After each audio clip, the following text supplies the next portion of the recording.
Dutch kickboxing background. 3 losses so far in his short amateur career. Back in April, he lost by submission in round 2 to young Team Quest star Joel Lott. And then later in 2011, a unanimous decision loss to Anthony Neely. And earlier this year, TKO loss round 1 to Roman Gallegos. Anthony, what do you tell a young guy when so far all he's tasted is defeat now 3 times in a row? You know, some of these guys, sometimes they want to go in there too soon. They're really enthusiastic, they train hard and put everything on the line, but sometimes they need a little bit more time to develop their techniques. Now, I don't know with Walter what's the situation, but he looks like a very fit guy, very strong. He's probably prepared very well, so let's hope that he developed a little bit more technique and can take the win. That's often a trouble spot for some of these young fighters. They come into the gym as strong athletes and compare themselves to the other new people coming into the gym.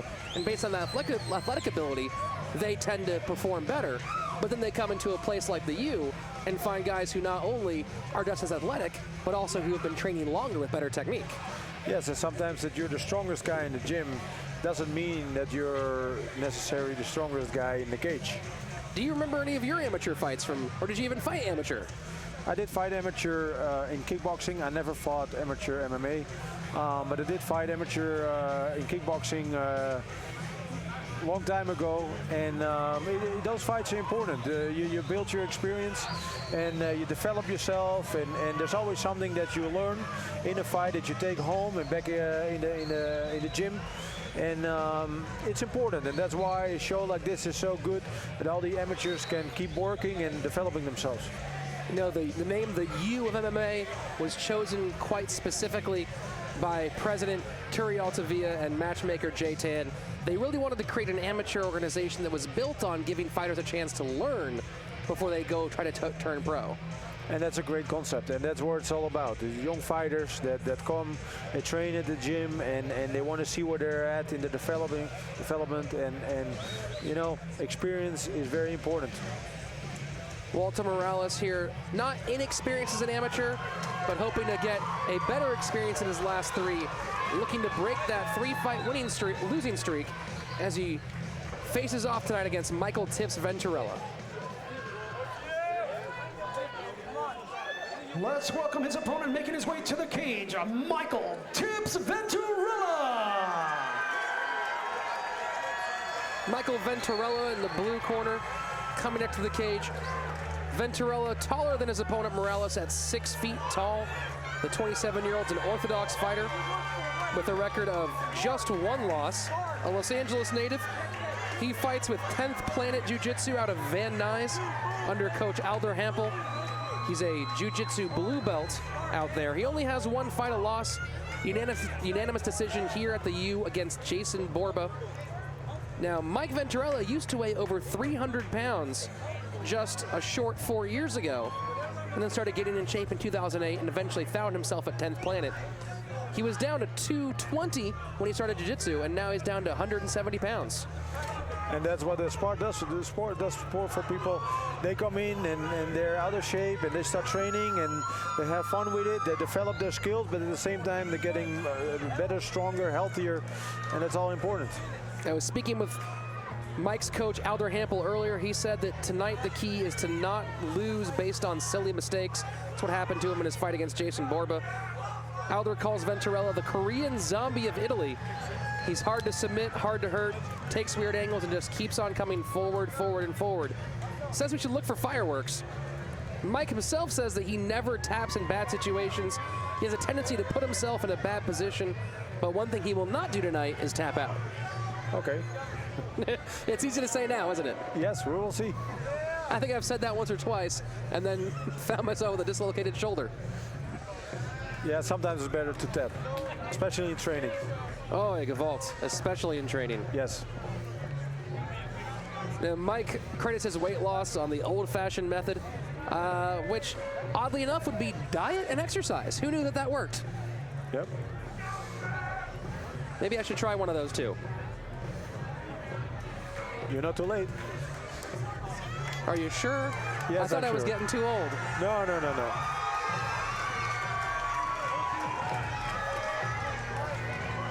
Getting ready for our action.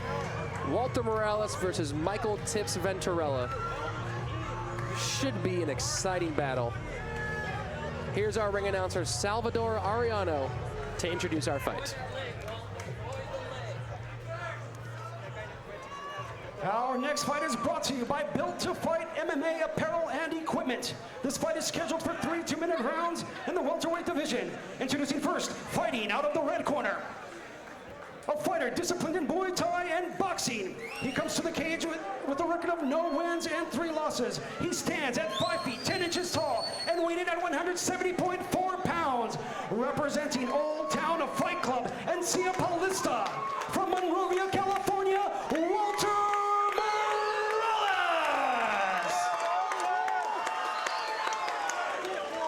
And his opponent across the cage, fighting out of the blue corner, a Brazilian Jiu-Jitsu and Muay Thai practitioner. He brings a record of no wins and 1 loss. He stands at 6 feet tall and weighing at 170.6 pounds.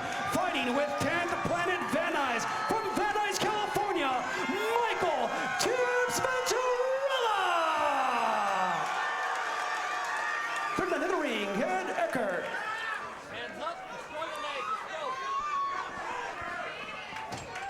Walter Morales in the red corner, Michael Tips Venturella in the blue. We're here to start this 170-pound welterweight fight. Round 1, here we go. Fighters touch gloves in the middle. Morales very light on his feet. Venturella very calm, very steady, very relaxed. Both fighters finding distance with that jab. Good head movement from Morales. You know, the Dutch have a different opinion on head movement when it comes to striking. You know, head movement is important when you're dealing with a taller opponent and you want to fight on the inside. But very often you want to fight on the outside so you can use both the arms and the legs. The Dutch style more focused on distance control than head movement being more of a boxing maneuver, boxing concern. But again, Walter Morales showing the usefulness of head movement when you're in close quarters. Venturella pressing Morales up against the cage. Morales, though, very strong, walking Venturella back off the cage.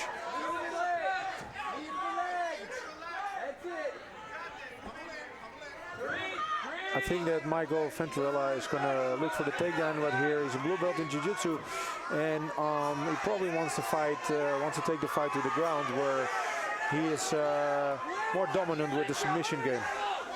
Sending strong knees to the inside here is Venturella, trying to soften up his opponent, open up an opportunity for a takedown. But Morales doing a good job with the overhook, and he's been doing the hand fighting with that right hand, mixing between controlling the head and going for that underhook. What Walter Morales should do is circle away from the fence. He is being neutralized here. He can't really strike effectively, and Michael Venturella is still looking for the takedown. You know, we hear those clackers, and that reminds us of how important it is not to get content being held in a negative defensive position. Yes. You spend 1 minute in a defensive position in the amateurs, well, that's half the round. Those rounds go by very fast. Well, not a lot of action here in the first round, but I think you have to give it to Michael Tips Venturella, to give it to anybody. Controlled the action a bit more, especially in the grappling game. He was a little bit more aggressive. He pushed Walter Morales up. Neutralized Morales' striking game. Couldn't get the takedown, but was looking for it. Might be a half-point advantage round for Mike Venturella. Remember, the amateurs here in California using this new pilot system, allowing half points, encouraging more close judging of rounds. You know, one problem you do see with that 10-point must system is people feeling locked into it's either 10-9 or it's nothing. Yes. Round 2 about to get underway. Walter Morales standing up here in the red corner. Mike Venturella getting himself ready in the blue.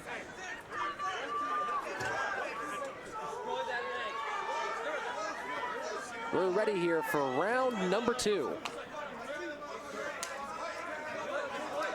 Venturella, again, very smooth, not very jumpy on his feet, throws with power, throws quickly, but doesn't have that same amount of hoppy movement that a lot of these fighters have. Oh, a big straight right catches Venturella on the cheek. Walter Morales is way more aggressive now. He comes out hard. He is Michael Venturella against the cage and he pushes him back. Yes, that's what he should do. Now these two have woken up. Venturella did not like that being put against the cage. Venturella coming out with a big flurry. A big kick by Walter Morales. You know, the way Venturella is examining Walter Morales, looks like he's trying to take a look at a carburetor. What's wrong with this engine? Huh. Venturella now pressing him against the cage, searching for a single leg. Morales doing a good job of defending so far. Calls from Morales' corner. Do not go to the mat. Do not go to the mat. Morales doing a good job so far of listening to his coaches.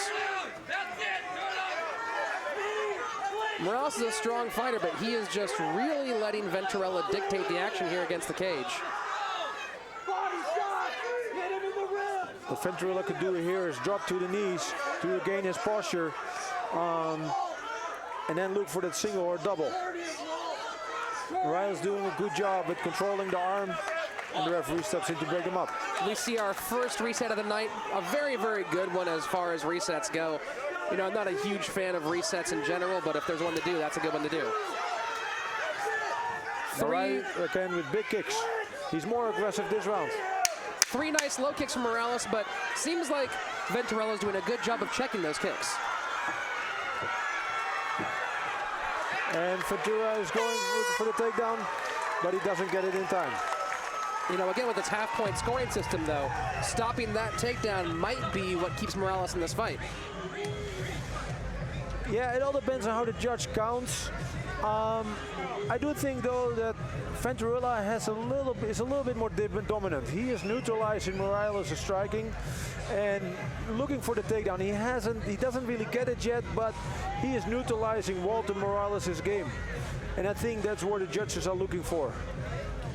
Well, one thing, though, if Walter Morales is behind on the scorecards, with those half points, if he clearly wins the third round, he could at least work himself back to a draw rather than a loss. Absolutely, he can still win this fight. There is always the knockout or the submission. The knockout of the submission, but also with points, Morales can still win, I believe. Let's get ready for round number 3, Morales-Venturella. So far, it's been all Venturella with the grappling. Morales throwing a little bit of kick, a little bit of punch, but not enough really here to jumpstart his night. The cage is locked. Third round, here we go.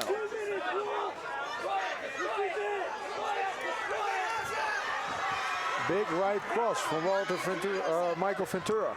And he's pushing him up against the fence. And he clearly wants to take this fight to the ground. And I think that's a smart thing to do with a big, strong man like Walter Morales. Morales really great with that head movement, but he's backing up every time, giving Venturella control of the center of the cage. Yeah, he is good with ducking the punches, but he's a little bit off balance every time he does that. And I think that is what helps Michael Venturella to pushes him up and smother Walter Morales' counterattacks.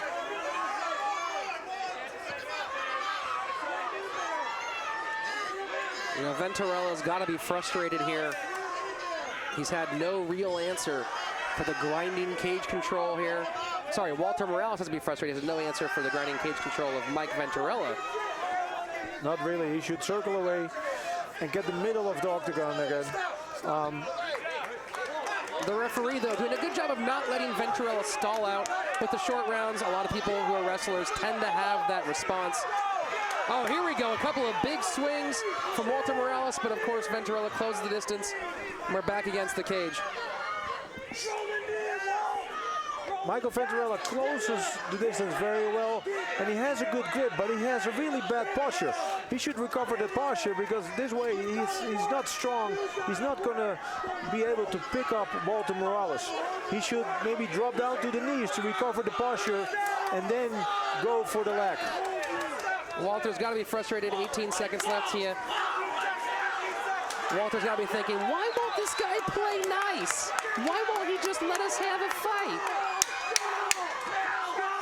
I turned Walter into my grandmother there for a moment. Walter really excited for the very minimal amount of striking. I think what we're seeing here is a guy who loves training striking, but just really hasn't worked his defensive wrestling. No. Well, you know, he was hard to take down. He didn't give Michael Venturella an opportunity to pick up his legs, but he couldn't turn it around. He did not circle away from that defense. He couldn't really push his game, force his game over Michael Venturella. And that's why I think that Michael Venturella will be the winner in this fight. Venturella, the Korean zombie of Italy. Not very Korean zombie-esque, a much more measured and controlled approach to this fight. Yes. Good show of sportsmanship, a nice hug between fighters tonight. You know, one thing you don't see in the amateurs is much bad blood. I guess because there's no Diaz-Miller confrontations going on in the amateurs. No. You know, that's one of those things with MMA. It's not like an emotional fight. It's more of a competition. And you know, there's a lot of people that understand that a lot of these athletes, they train very hard and they have respect for their opponents because they know that their opponents are training very hard as well. Well, if there's one thing that was a commonality amongst pretty much all the fighters tonight, when asked what they do in their free time, the answer usually was, what free time? Yeah, they're amateurs and they want to go pro. They want to fight on the big stage and they train very hard. They put all the time in there and keep developing their game. You know, you got to be impressed with Venturella, though, a man who used to weigh over 300 pounds, able to keep a wrestling pace like that tonight. Yes, he was very fit and he did a good job closing the distance, not getting hit. But he couldn't take Walter Morales down, so it's interesting to see what the judges will say here. Well, the judges are tallying their scorecards here in a fight where there's not a lot of takedowns, not a lot of striking going on. It's difficult to score. You know, in the brief exchanges, you could make the argument that Morales landed a little bit more. He did. He landed a little bit more, and he was a little bit more aggressive. But I think that the majority of the rounds, he was being neutralized. But who knows? It's a close call. It's a close call. You know, it's a tough situation, but I would love to see Walter Morales fighting against the guy who'd love to stand and bang with him. Yes, that will be a great, exciting fight. Our judges taking their time. This might be a very difficult fight to score, as we've said before. We're lucky to here have the California Amateur Mixed Martial Arts Organization, CAMO, regulating these events. They do a very good job making sure that the fighters have a safe environment to get better in. And that's very important. Young athletes, they're training, they're learning, and they want to fight and compete and build that experience. But it has to be done in a safe environment where they feel free to give it all in that cage. Fighting's one of those sports where a scrimmage isn't really a scrimmage. I don't know what scrimmage means. Practice game. Okay, practice game, yes. You can't really have a practice fight. No, you fight or you don't. Yeah, a punch is a punch is a punch. Yes. Well, our decision is finally in here at the official card. Our ring announcer, Salvador Arellano. The judges have delivered their decision. Judge Ron McCarthy scores a fight, 29.5 to 28.5 for Morales. Judge Mike Bell scores a fight, 29.5 to 29 for Venturella. Judge John McCarthy scores a fight at 29.5 to 29. All in favor for your winner by split decision. Out of the red corner, Walter Morales. While we said it was close, and there you go, Walter Morales wins the split decision. Here's Donna Gonzalez with your post-fight interview.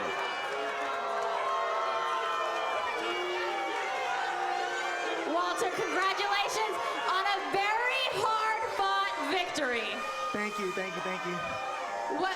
was a great matchup. I'm going to say it was fight of the night so far. You guys fought your hearts out for 3 rounds. What do you think it was that put you over the edge and gave you the W? You know, honestly, Mike, He's a good grounds guy, man, and every time he tried to take me down, I wasn't gonna go to the floor. Hell no. You know, so I made sure I stood up. He was taking me down. I thought he almost had me in that second round when he almost took me down, but you know, I tried hard. My coaches, everybody I want to thank at OTFC, CA Paulista, everybody at Pimp It.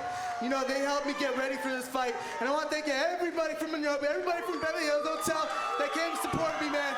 You guys have been behind me this whole time, and I can't appreciate it more than enough. I want to give a big shout out to my mom. I wish my dad was here. You know, God bless his soul. But this fight was for him.